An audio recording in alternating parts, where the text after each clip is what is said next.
महाराज जी। महाराज जी, इनका भी प्रश्न ऐसा है, इसमें पूछना चाह रहे हैं कि मतलब एक तो हम चीज का त्याग कर देते हैं, एक है कि इच्छाएं हैं, कामनाएं हैं, बट उसको स्वीकार कर लिया तो उसके परिणाम में फिर विचलित नहीं होंगे, ऐसा मतलब कोई ऐसे एक है कि नहीं खाना मेरे को, रसगुल्ला नहीं खाना, तो एक है कि रसगुल्ला नहीं, खाऊंगा फिर अगर रसगुल्ला खाना नहीं खाना ये हमारे मन की बात नहीं चलेगी। शास्त्र क्या कहता है? तस्मात् शास्त्रम प्रमाणम ते कार्या कार्यो व्यवस्थितो। अगर शास्त्र कहता है, जैसे काम भोग है, अपनी पत्नी के साथ काम भोग किया हुआ वो धर्म में है, लेकिन दूसरे की पत्नी के साथ किया हुआ पाप में है।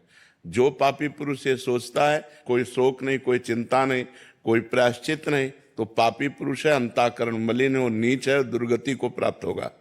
ऐसा थोड़ी कि तुम्हारे सोचने से हो जाएगा, तुम्हारे सोचने से नहीं होगा। शास्त्र प्रमाणित विषय होना चाहिए।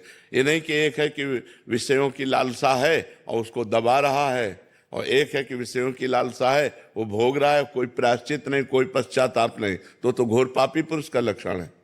ये तो घोर पापी पुरुष का लक्षण है। ये कोई पुण्यात्मा या सतमार्ग वाले का लक्षण थोड़ी। सतमार्ग वाले से तो जरा सा धर्म विरुद्ध होगा तो हृदय जलने लगेगा, त्राहिमाम बोलेगा, वो पश्चाताप करेगा, अनुष्ठान करेगा जिससे उसका पाप नष्ट हो। ये तो जैसे आतंक है कि हजारों को मार दिया, उनको कोई पश्चाताप नहीं और जाके पार्टी मनाते हैं। ऐसे विषयी भोगी पापी पुरुष हैं, गलत आचरण करते हैं और खूब खुशी होते हैं कि आज तो हमने ऐसा किया। ये पापी पुरुष का लक्षण है, ये पुण्यात्मा महात्मा या सतमार्ग का लक्षण नहीं। सतमार्ग वाला है कि जो धर्म विरुद्ध आचरण भूल ही न दें कुमार्ग पाऊं, भूल करके भी हम असत आचरण नहीं करेंगे। अगर असत आचरण बन गया तो भारी जलन, भारी पश्चाताप और उपाय पूछेंगे कि उस पाप का प्रायश्चित क्या होना चाहिए जो हमसे हो गया। ये है सतमार्ग में चलने वालों का, ऐसा नहीं है तो पापी पुरुष का लक्षण है।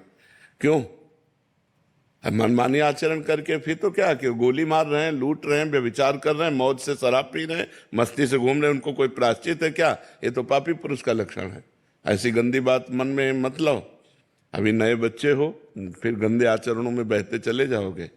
हरिपद दास जी बरसाना से। महाराज जी राधे राधे, श्री हरिवंश।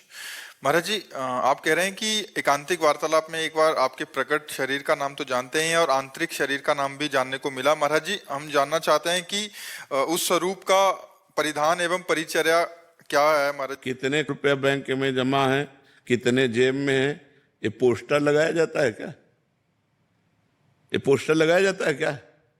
आपका स्वरूप क्या है, उसकी पहनावा क्या है, आपकी सेवा क्या है, ये हमारा पर्सनल विषय है। आप अपनी स्थिति की बात करो कि आपकी साधना में क्या विक्षेप हो, उसका उत्तर लीजिए। ये कोई प्रचार प्रसार का विषय है क्या? पोस्टर लगाने का विषय क्या? साधना को, दिनचर्या को, उपासना को, उपास्य को गुप्त रखा जाता है।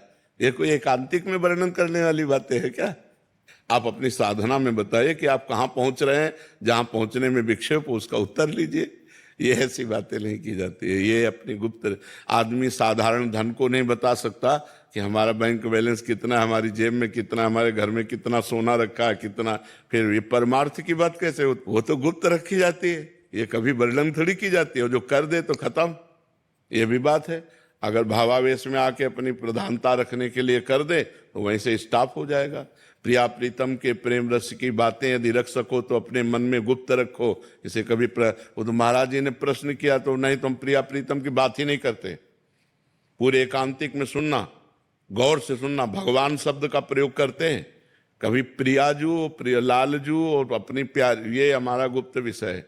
हाँ, कोई पर्सनल ऐसा आया, ऐसा कोई प्रश्न किया, जैसे महाराज जी बरसाना से आए तो प्रेम रस धाम से आए, तो चलो थोड़ी चर्चा हो गई। अपने स्वरूप के वर्णन की ये सब बातें थोड़ी स्वरूप का थोड़ी वर्णन हो सकता है। वो तो स्वाद का विषय है। रसगुल्ला आपको खवाया, कैसा लगा? बोले मीठा। कैसा मीठा लगा? बोले बहुत मीठा। नहीं, कैसा बहुत मीठा? बोले खा के देख लो। तो तुम भी उसी मार्ग में चल रहे हो तो आओ, उसी रंग में आओ, खुद अनुभव गम में भजे जे संता, वो अनुभव गम में विषय उसको थोड़े से।